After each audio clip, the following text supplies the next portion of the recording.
Assalamualaikum warahmatullahi wabarakatuh. Perkenalkan, nama saya Ira Orlensyah dengan NPM 2021020403. Saya dari Prodi Hukum Tata Negara kelas A. Di sini saya akan menjelaskan materi yang berjudul sumber hukum Islam. Yang pertama ada Al-Quran. Al-Quran berkedudukan sebagai sumber pertama dan utama dalam hukum Islam. Kedudukan ini mengharuskan umat Islam memahami pesan-pesan yang dikandungnya untuk dilaksanakan dalam kehidupan. Hal tersebut juga diperlukan sebagai upaya mengatur perilaku manusia, baik yang berhubungan dengan manusia ataupun makhluk yang lainnya secara horizontal.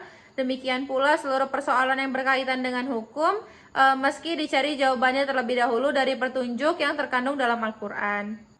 Argumentasi yang menyatakan bahwa Al-Quran sebagai sumber dan dalil pertama dan utama ditemukan dalam penjelasan Al-Quran, yaitu pada sejumlah ayatnya yang lebih dari 30 kali ditemukan perintah mematuhi Allah dalam Al-Quran. Bahkan meninggalkan aturan yang disebutkan dalam Al-Quran akan membawakan akibat meningkatnya kejahatan yang dilakukan oleh manusia.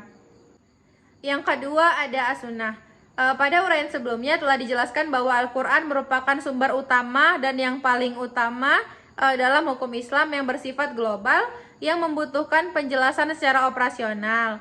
Nabi Muhammad SAW menyampaikan ajaran dalam Al-Quran, yaitu diberi otoritas oleh Tuhan untuk menjelaskan lebih lanjut apa yang telah diwahyukan kepadanya.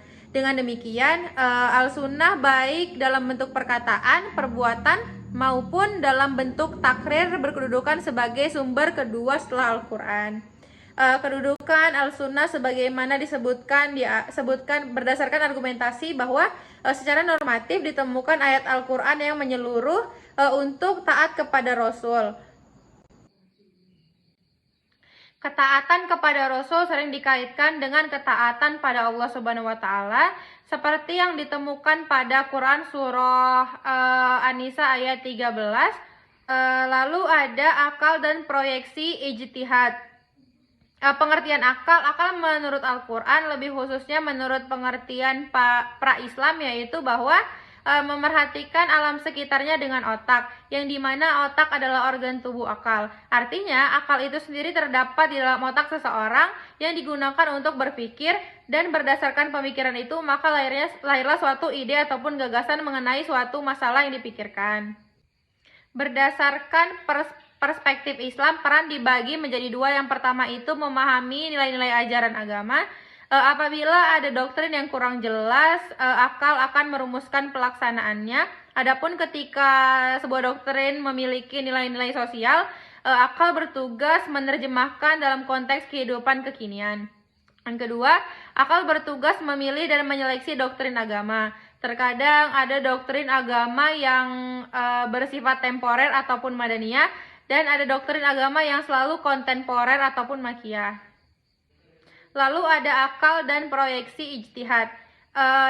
Proyeksi ijtihad ini menurut bahasa berarti usaha yang keras dan bersungguh-sungguh. Sedangkan pengertian dari segi istilah, ijtihad ini berusaha menetapkan hukum terhadap masalah yang belum ada ketetapan hukumnya dalam Al-Quran dan hadis, yang dilakukan secara cermat dan pikiran yang murni serta berpedoman pada aturan penetapan hukum yang benar.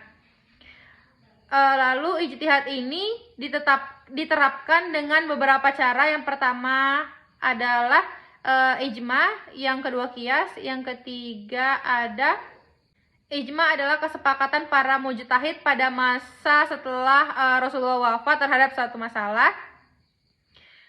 Sedangkan qiyas adalah menetapkan hukum dengan cara menghubungkan suatu perkara yang sudah ada ketetapan hukumnya terhadap masalah lain yang dihadapi dan belum ada ketetapan hukumnya, sedang antar keduanya sama-sama memiliki sebab yang bisa disepadankan.